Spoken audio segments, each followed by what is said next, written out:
Friends, this is another session of power electronics in which we will study about single phase half wave circuit with RL load and freewheeling diode.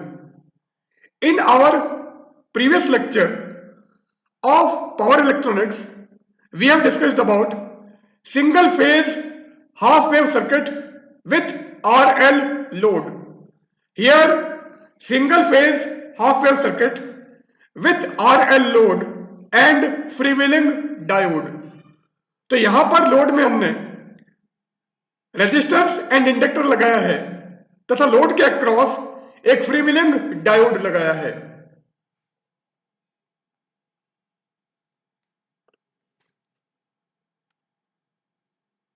Here we are showing the diagram of single phase half wave circuit with RL load and freewheeling diode.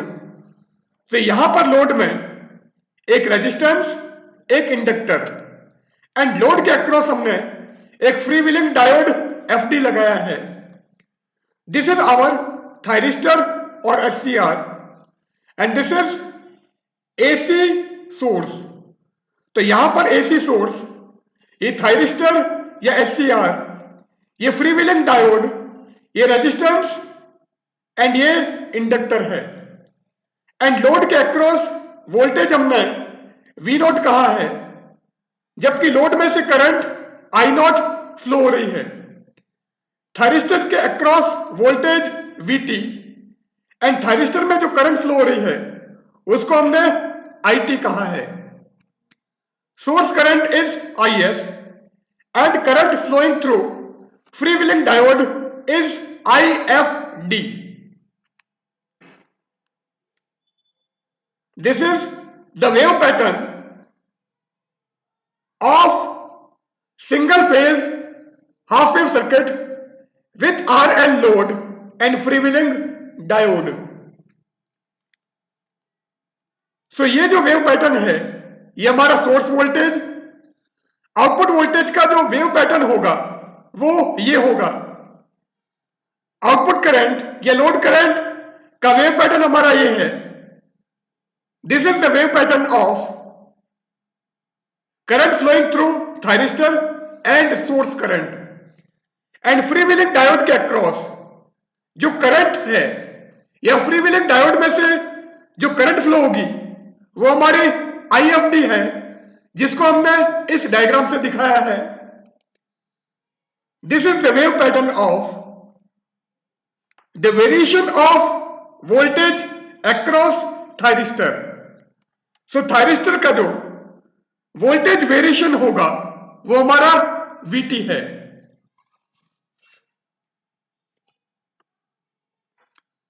The waveform of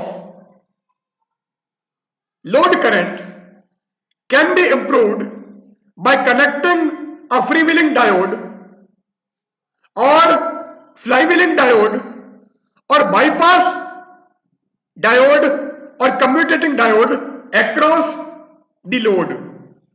so load के across अगर हम एक freewheeling diode लगा देते हैं तो इससे हमारा लोड करंट का जो वेव फॉर्म है वो हमारा इंप्रूव हो जाएगा.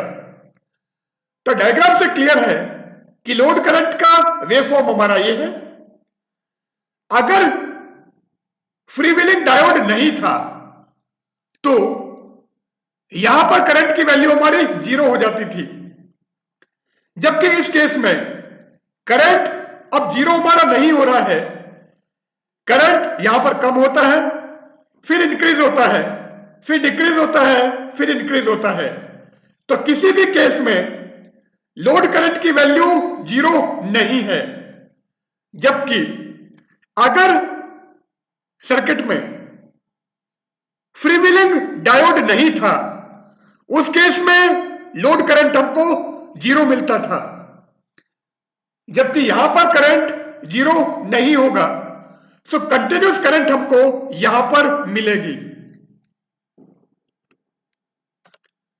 Eight omega T equal to zero the source Vs is becoming positive. So अगर ओमेगा टी की वैल्यू 0 है तो सोर्स वोल्टेज Vs हमारा पॉजिटिव होने लगता है। इसका मतलब हमको पॉजिटिव हाफ साइकिल मिलता है।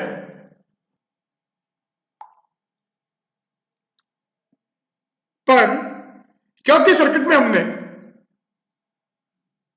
एक थायरिस्टर लगाया है, इसलिए ओमेगा टी इक्वल टू 0 पर थायरिस्टर हमारा ऑन नहीं होगा, वो कुछ टाइम लेता है ऑन होने में।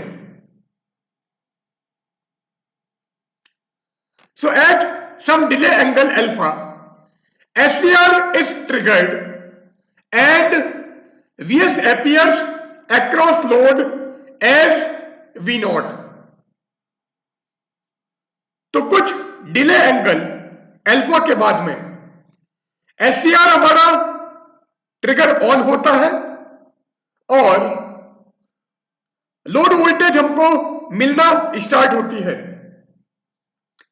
सो डायग्राम से क्लियर है कि जब तक कि omega T equal to alpha नहीं आता है, V0 हमारा लोड में नहीं मिलेगा, या लोड वोल्टेज हमको नहीं मिलेगा। पर जैसे ही ओमेगा टी की वैल्यू अल्फा हो जाती है, SCR ट्रिगर्ड हो जाता है एंड लोड के अक्रॉस हमको सोर्स वोल्टेज मिलना स्टार्ट हो जाती है। सो Vs appears across load as V0 at some delay angle alpha. At omega t equal to pi, source voltage is 0, क्योंकि नेगेटिव फेज हमारा स्टार्ट हो जाता है।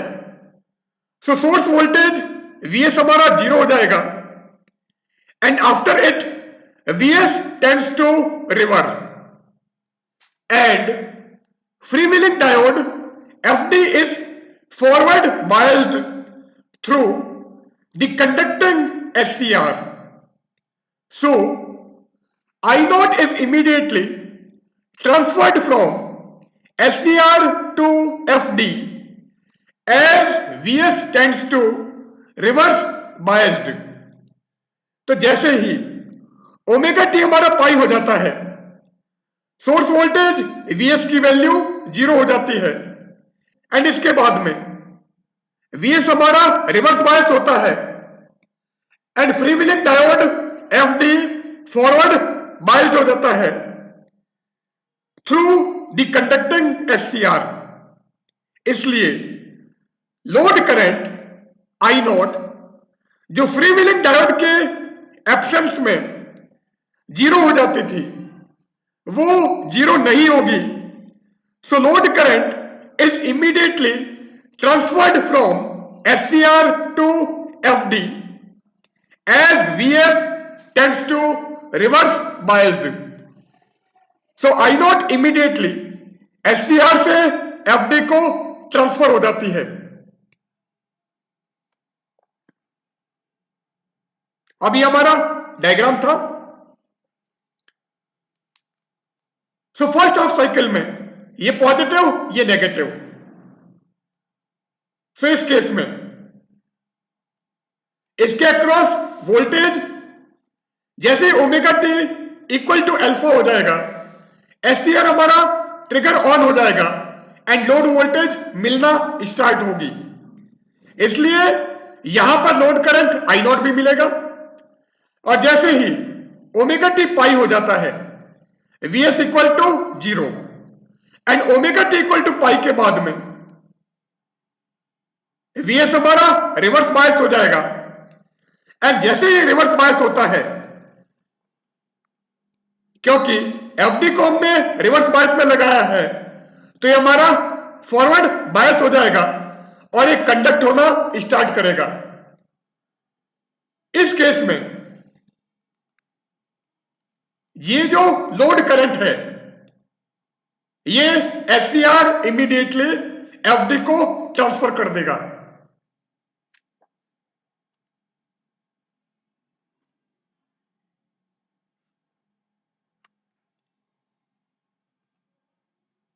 At the same time, SCR is subjected to reverse voltage and zero current. Therefore, it is turned off at omega t equal to pi.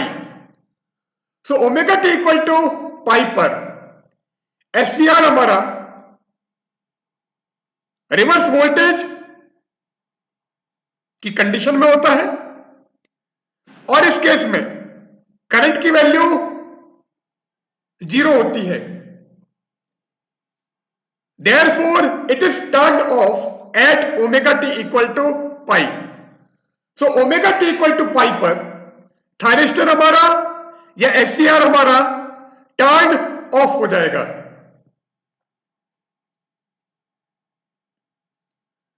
During freewheeling period, I naught does not decay to zero until the SCR is triggered again at 2 pi plus alpha.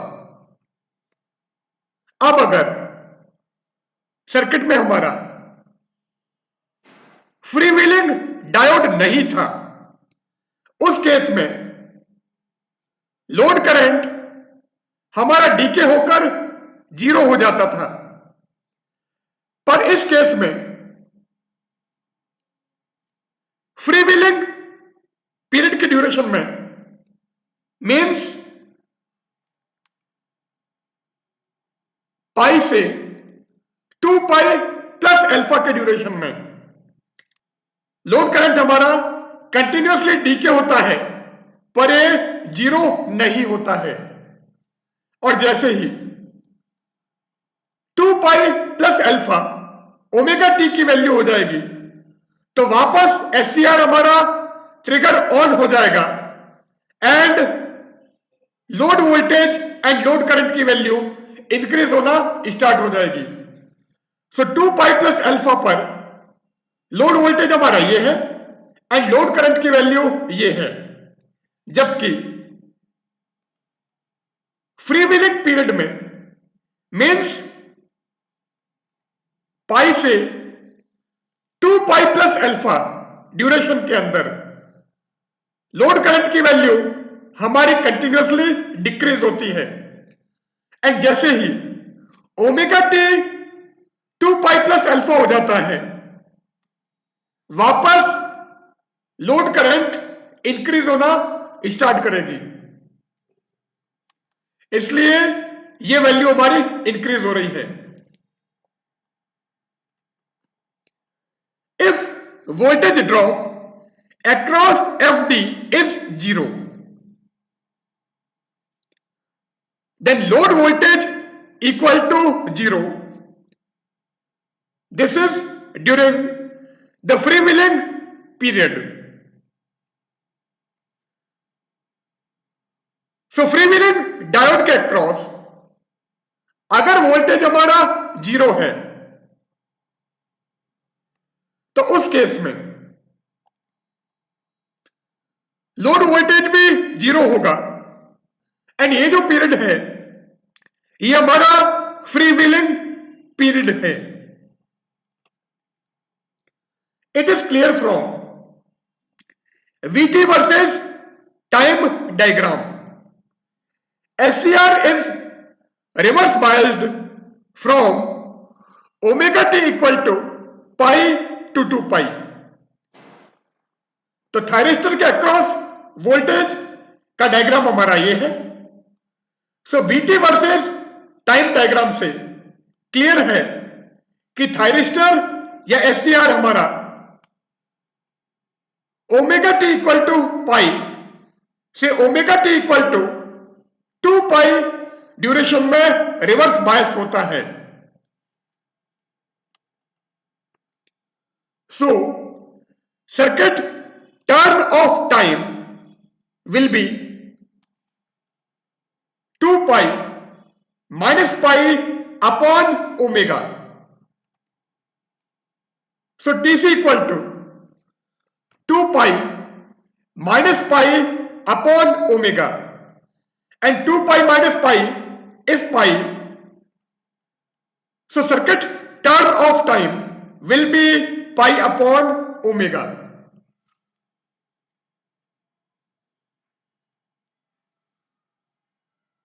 The current across thyristor and source current have the same waveform. So diagram से clear है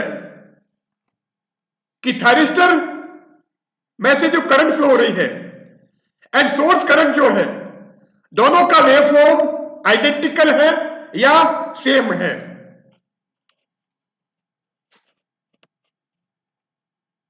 now operation of circuit.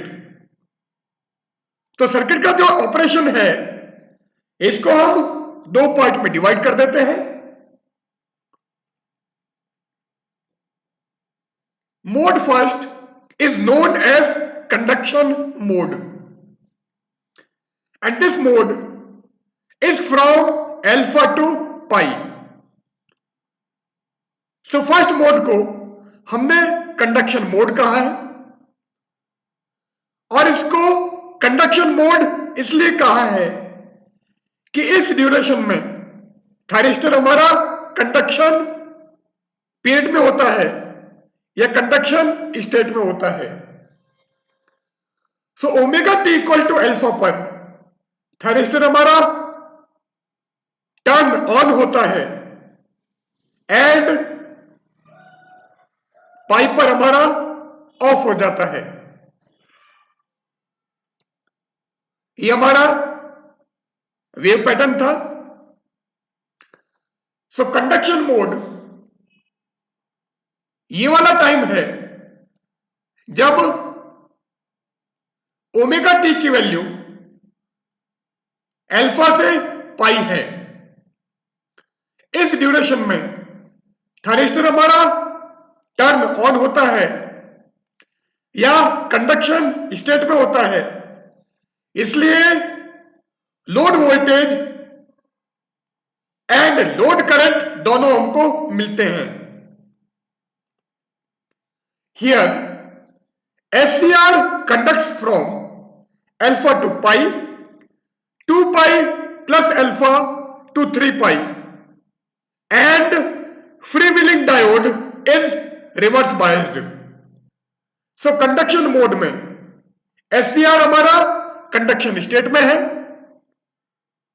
और SCR alpha to pi, 2 pi plus alpha to 3 pi, 4 pi plus alpha two 5 पाई इस duration में conduction state में होगा. So alpha two pi, 2 pi plus alpha two 3 pi, 4 pi plus alpha two 5 pi and so on. And इस duration में free wheeling diode FD हमारा reverse bias की condition में होता है. So duration of this mode is pi minus alpha upon omega. क्योंकि alpha से पाई duration तक हमारा एससीआर कंडक्शन मोड में था. So pi minus alpha is equal to omega T. So T आ जाएगा pi minus alpha upon omega. So this is the duration of conduction mode. Let load current at the beginning of this mode be capital I naught.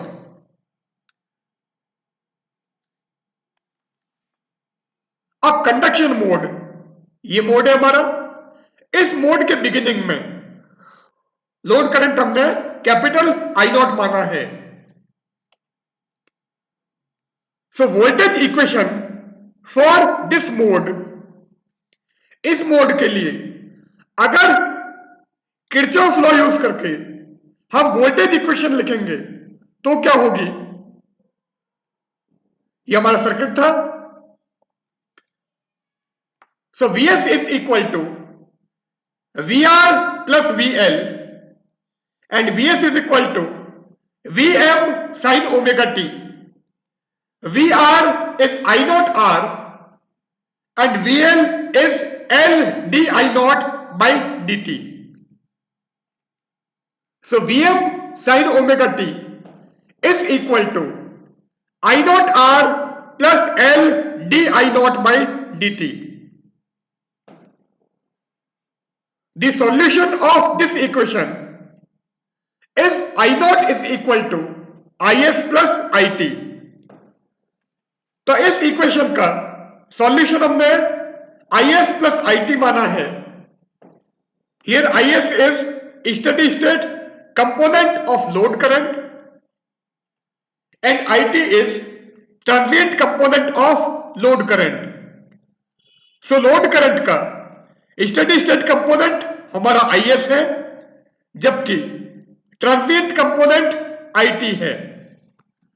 अब Is and It की value हम निकाल देते हैं and then in दोनों को add करोगे तो लोड करंट की वैल्यू मिल जाएगी.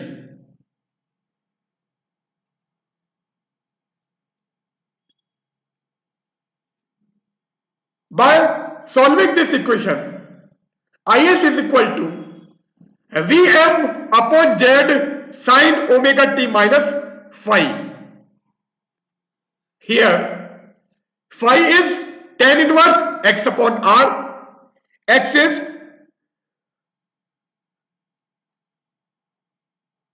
इंडक्टिव रिएक्टेंस जिसकी वैल्यू L ओमेगा होती है. So X equal to L omega and Z is load impedance and load में हमने एक रेजिस्टेंस एंड एक इंडक्टर लगाया है. So Z is equal to root of R square plus X square और Z is equal to root of R square plus L square omega square. And It can be obtained by force free equation. So force free equation से हम It की value निकाल सकते हैं. अब voltage equation हमने लिखी थी Vm sin omega t is equal to I naught R plus L d I naught by dt. Force free equation की हम बात कर रहे हैं. इसका मतलब सोर्स वोल्टेज जीरो होगा तो इसको जीरो कर दो और इस केस में जो I नॉट होगा उसको हम It लिख देते हैं. So ITR plus L dit by dt equal to zero and यहां से dit by dt आ जाएगा minus R by L into It और dit by It is equal to minus R upon L dt. ये जो equation आई है इस इक्वेशन का हम इंटीग्रेशन कर देते हैं तो उससे It की वैल्यू आ जाएगी. सो 1 अपॉन It का इंटीग्रेशन log It एंड इसका t and constant of integration हम log a लगा देते हैं. So log It is equal to minus R by L into T plus log a और इसको चाहे तो हम log of exponential minus R upon L into T लिख सकते हैं. It means log m plus log n का formula अगर यहां पर लगाओगे तो ये बन जाएगा log a exponential minus R upon L into T. अब दोनों साइड में नेचुरल लॉग है सो एक्सपोनेंशियल दोनों साइड में हम अप्लाई कर देते हैं जिससे नेचुरल लॉग कैंसिल हो जाएगा. So It is equal to a exponential minus R upon L into T. So this is the value of transient component of load current during the conduction mode. So conduction mode के duration में load current का जो transient component होगा वो हमारा A exponential minus R by L into T होगा। Since load current is I S plus I T, so I S की जगह हम V M by Z sine omega T minus 5 put कर देते हैं, एंड आई टी की जगह A exponential minus R by L into T put कर दो। सो टोटल लोड करंट आ जाएगा Vm अपॉन Z sine omega T minus 5 plus A exponential minus R by L into T.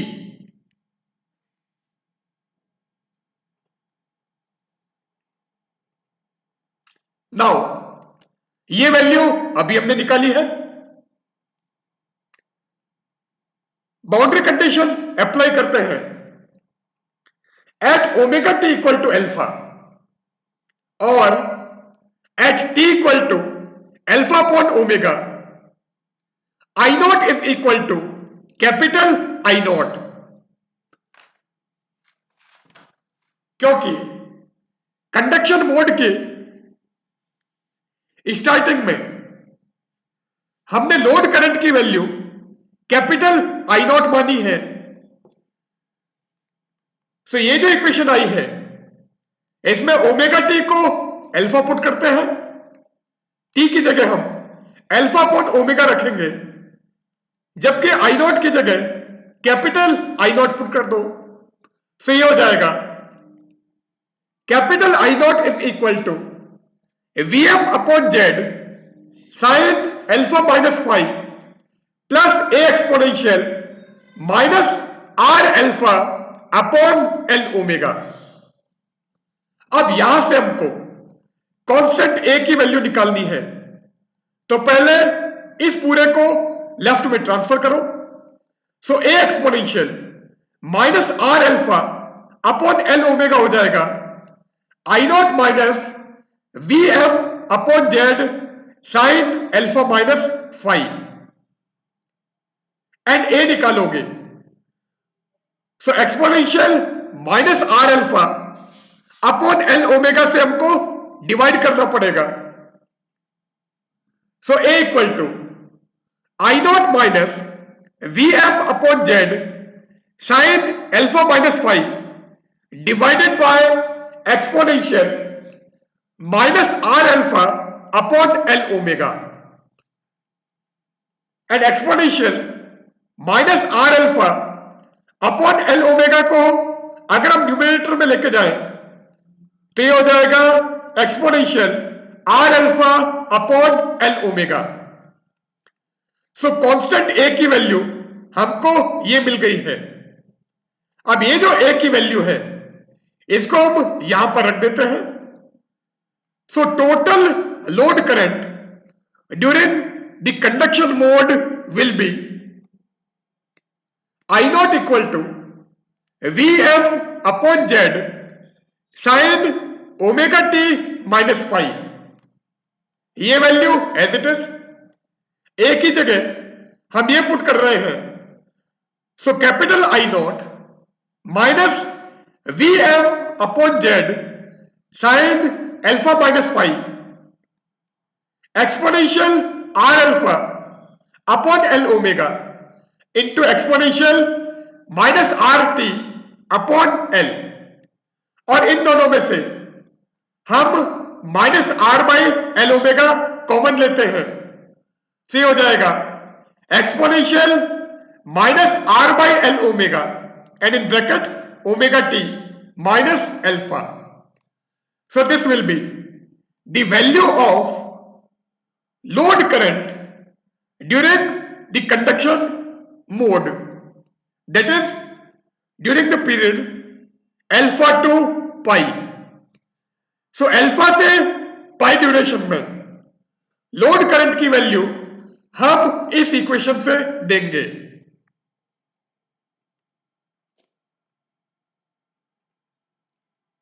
Now second mode, this mode is known as free willing mode. So second mode को हमने free willing mode कहा है और इस duration में हमारा thyristor conduction state में नहीं होगा। यहां पर फ्री विलिंग डायोड वर्क करता है। सो ये जो ड्यूरेशन होगा this is from pi to 2 pi plus alpha. So जब तक वापस हमारा थायरिस्टर कंडक्शन मोड में नहीं आ जाता है तब तक हमारा मोड सेकंड होगा। तो ये हमारा वेव पैटर्न। हम इस ड्यूरेशन की बात कर रहे हैं, means pi to 2 pi plus alpha. इस ड्यूरेशन में फ्री व्हीलिंग डायोड के अक्रॉस जो करंट होगी या फ्री व्हीलिंग डायोड में से जो करंट पास होगी वो हमारी IFD है। एंड इस ड्यूरेशन में लोड के अक्रॉस जो करंट है उसको हम I01 कहेंगे। This mode is from pi to 2 pi plus alpha, 3 pi to 4 pi plus alpha and so on. So pi से 2 पाई प्लस अल्फा, ये हमारा पाई, ये 2 पाई प्लस अल्फा, वापस यहां से so pi to 2 pi plus alpha, 3 pi to 4 pi plus alpha. ये duration हमारा free wheeling mode कहलाएगा या मोड सेकंड है। In this period, SCR is reverse biased. So इस ड्यूरेशन में SCR हमारा रिवर्स बायस होगा। SCR एक्चुअल में इनपुट के नेगेटिव फेज में रिवर्स बायस है। So SCR is reverse biased from pi to 2 pi, 3 pi to 4 pi and so on. And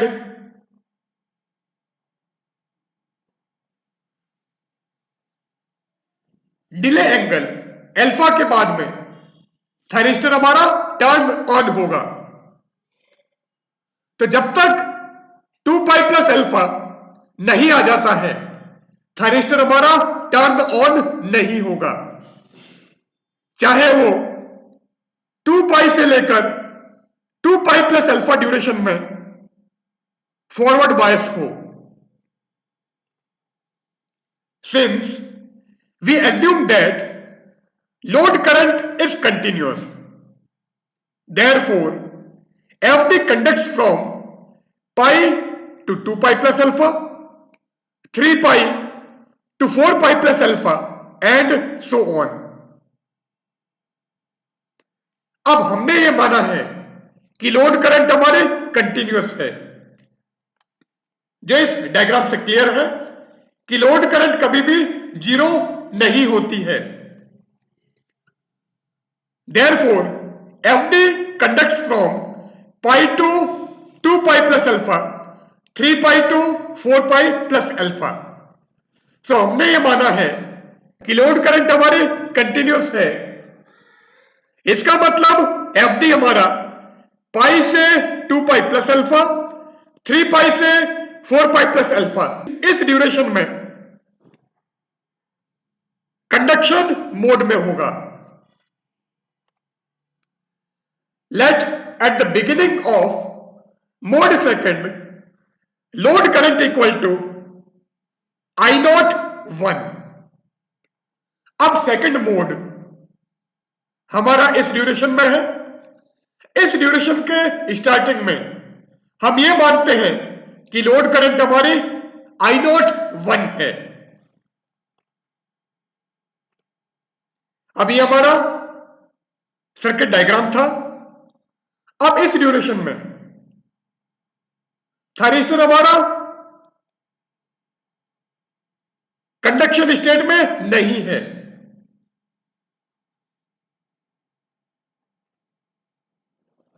Since I naught is passing through FD, so voltage equation for this mode, so I naught हमारा FD के through pass हो रहा है, इसलिए इस duration के लिए अगर हम वोल्टेज इक्वेशन लिखें तो वो होगी 0 equal to I naught R plus L d I naught by d t, क्योंकि यहां पर सोर्स वोल्टेज हमारा 0 होगा। अभी हमने इक्वेशन लिखी थी, सो यहां से d I naught by I naught हो जाएगा minus R upon L into d T.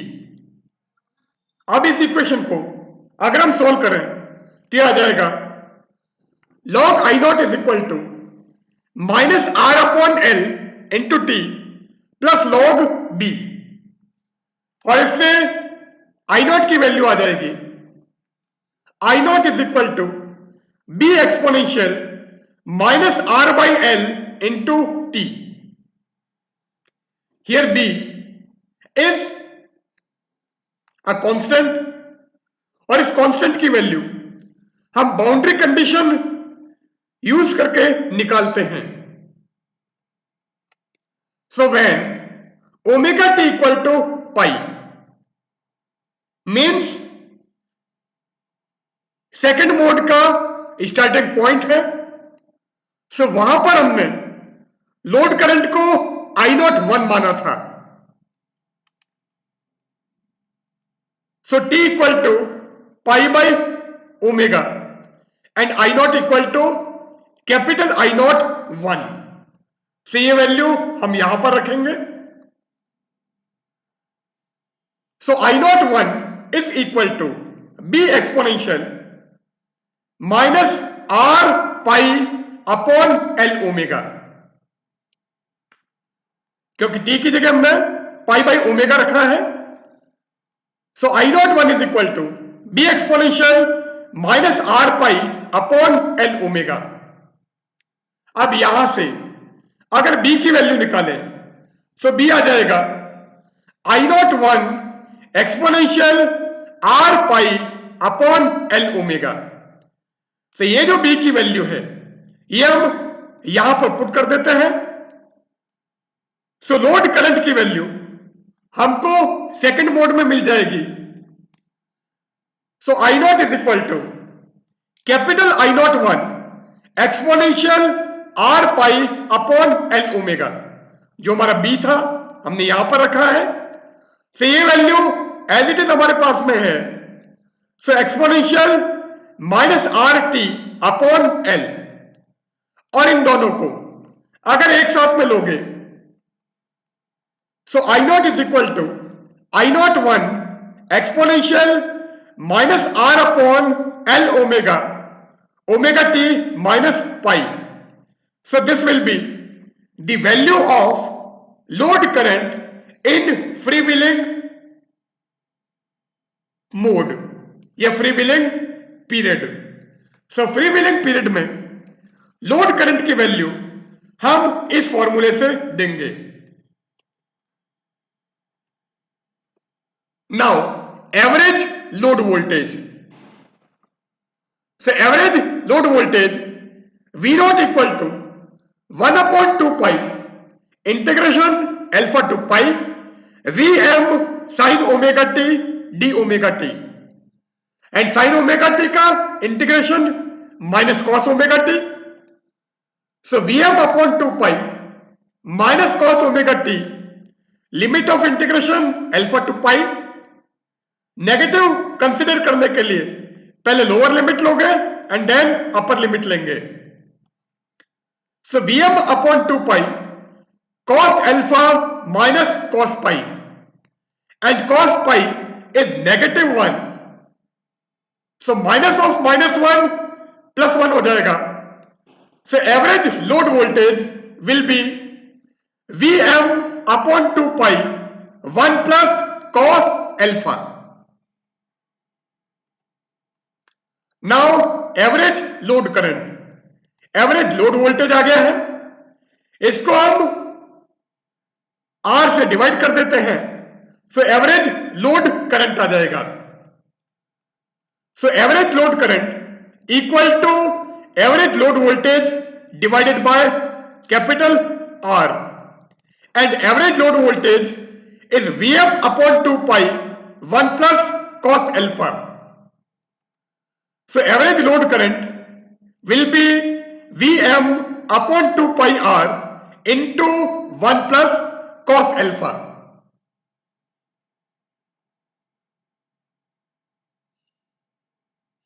अभी हमारा वेव पैटर्न था।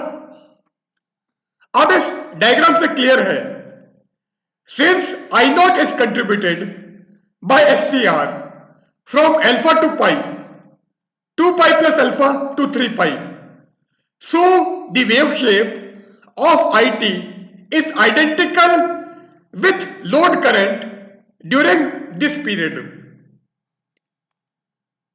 अब अल्फा से पाई, 2 पाई प्लस अल्फा से 3 pi and so on, means conduction period की बात कर रहे हैं हम।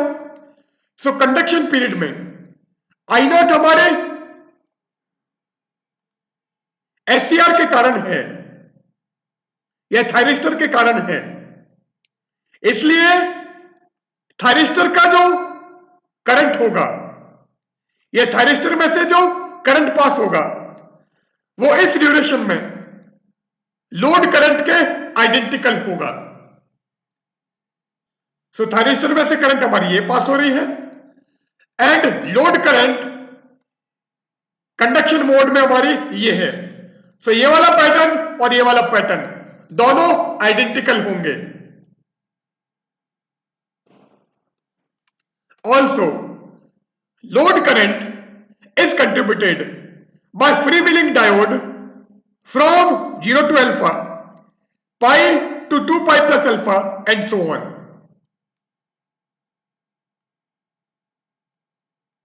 So ये वाला ड्यूरेशन, ये ड्यूरेशन, ये वाला ड्यूरेशन, सो 0 से अल्फा, पाई से 2 pi plus alpha and so on, इस ड्यूरेशन के अंदर आई नॉट हमारा एफडी के कारण है या फ्रीव्हीलिंग डायोड के कारण है। So wave shape of IFD means current passing through freewheeling diode is identical with load current during this period. So mode second में जो वेव शेप होगा लोड करंट का वो हमारा फ्रीव्हीलिंग डायोड में से जो करंट पास हो रही है उसके आइडेंटिकल होगा। सो ये वेव पैटर्न और ये वेव पैटर्न दोनों हमारे आइडेंटिकल हैं। In single phase half wave circuit with RL load means जब हमने फ्रीव्हीलिंग डायोड नहीं लगाया था उस केस की हम बात कर रहे हैं। तो जो लास्ट लेक्चर लिया था उसकी बात कर रहे हैं हम। The load consumes P1 power from source from alpha two pi. So alpha से पाई ड्यूरेशन के अंदर लोड हमारा सोर्स से P1 पावर कंज्यूम करता है। पावर यहां पर पॉजिटिव, क्योंकि लोड करंट हमारा पॉजिटिव एंड लोड वोल्टेज भी पॉजिटिव था। So P equal to V into I, so ये भी पॉजिटिव एंड ये भी पॉजिटिव, सो P1 हमारा पॉजिटिव होगा। Where as energy stored in inductor is returned to the source as power P2 for pi to beta, because in this duration V naught is negative whereas I naught is positive. So पाई से beta reason के अंदर हमारा V naught negative था जबकि आई not positive था। इसलिए इस duration में एल हमारा सोर्स को P2 पावर वापस डिलीवर करता है। So V naught negative, I naught positive, so P equal to V2I। So इन दोनों का प्रोडक्ट हमारा नेगेटिव होगा। So P2 will be negative. Negative का मतलब वापस पावर सोर्स को डिलीवर होती है। इसका मतलब नेट सोर्स से जो हमने पावर ली है, या जो पावर लोड कंज्यूम कर रहा है, उसकी वैल्यू आ जाएगी P1 minus P2। So net power consumed by load will be P1 minus P2। जबकि यहां पर V नॉट किसी भी केस में नेगेटिव नहीं है, तो यहां पर क्या होगा? In this circuit the load absorb power from alpha two pi and energy delivered to load through FD from pi to 2 pi plus alpha। So single phase half wave circuit with RL load and freewheeling diode के case में alpha से पाई duration में circuit का जो load है वो source से P1 power absorb करता है एंड पाई से 2 पाई प्लस अल्फा ड्यूरेशन में